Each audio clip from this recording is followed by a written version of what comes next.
আল্লাহ বলছেন, মনে রেখো আদমের সন্তানরা, ইবলিস কিন্তু শুধু তোমার পিতামাতাকে জান্নাত থেকে বের করেই দেয় নাই, বরং গাছের কাছে নিয়ে গিয়েছিল, ফল খাওয়ার সাথে সাথেই তাদের গায়ের পোশাক খুলে পড়ে গিয়েছে। তাহলে আমাদের পিতামাতাকে জান্নাতে নগ্ন করে দিয়েছিল কে?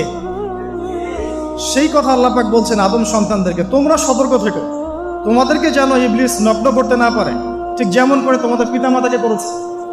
তাহলে এখন যে পুরো বিশ্ব জুড়ে নগ্নতার যে সংস্কৃতি চলছে এরা কার এজেন্ডা বাস্তবায়ন করছে বুঝতে পারছেন?